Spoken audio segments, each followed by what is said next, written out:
Presiden Prabowo Subianto melempar wacana kepala daerah kembali dipilih oleh DPRD.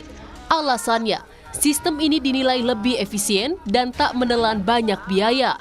Presiden Prabowo menyebut butuh perbaikan sistem pilkada untuk menekan tingginya biaya politik. Menurutnya, pemilihan kepala daerah oleh DPRD akan lebih efisien seperti yang dipraktikkan oleh negara-negara tetangga Indonesia. Menurut saya, kita harus perbaiki sistem kita.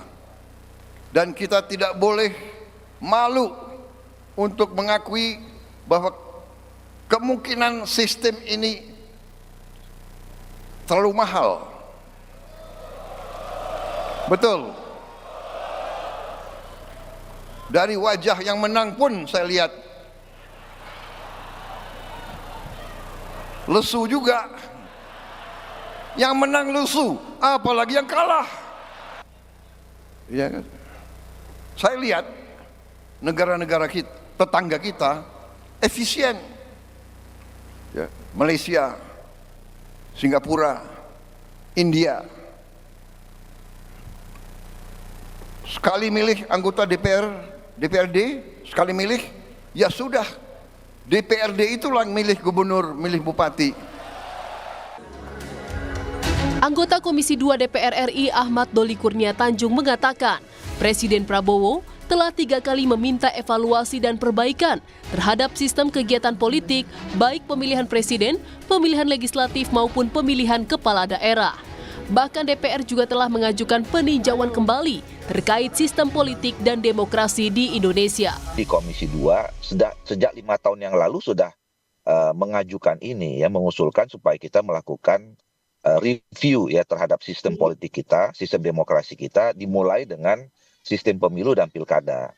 Bahkan waktu itu kita sudah sempat membuat draft naskah akademik dan draft RUU-nya ya, disatukan itu antara dikodifikasi antara pemilu, undang-undang pemilu dan undang-undang pilkada.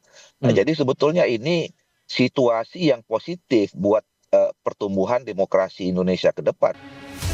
Sementara itu, pakar hukum tata negara Ferry Amsari menyatakan perihal biaya mahal hanya alasan untuk berupaya memindahkan pemilihan langsung menjadi tidak langsung, sehingga para elit berkuasa dapat menguasai banyak hal, termasuk dalam proses pemilihan kepala daerah.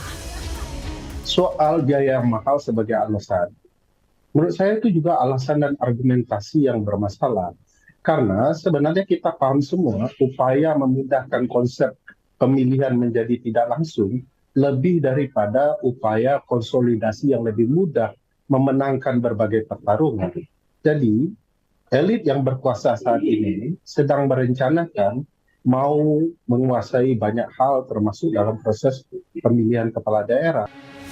Sementara pengamat politik BRIN, Siti Zuhro menilai tiap mekanisme pemilihan kepala daerah memiliki kelebihan dan kekurangannya, sehingga pemerintah harus lebih jeli memilih mekanisme yang tepat. Kalau saya menyarankan adalah karena sudah sebetulnya Kemendagri ini sudah memulai sejak tahun 2020 mengevaluasi ini dengan mengundang seluruh gitu ya elemen yang ada, maka pastinya sudah mengerucut tentang mekanisme yang 3 hal tadi itu, opsi-opsi yang sudah pernah kita lakukan gitu. Lah, kita pilih saja di mana opsi yang paling kecil dampak-dampak atau resikonya berkaitan dengan terwujudnya pemerintahan yang baik itu. Pemerintahan yang governability. Pilkada 2024 pertama kalinya digelar serentak di 415 kabupaten, 93 kota dan 37 provinsi di Indonesia. Berdasarkan data Kementerian Keuangan, jumlah anggaran disiapkan untuk Pilkada serentak 2024 mencapai 37,52 triliun rupiah yang bersumber dari APBD masing-masing daerah dan APBN. Tim Liputan Kompas TV.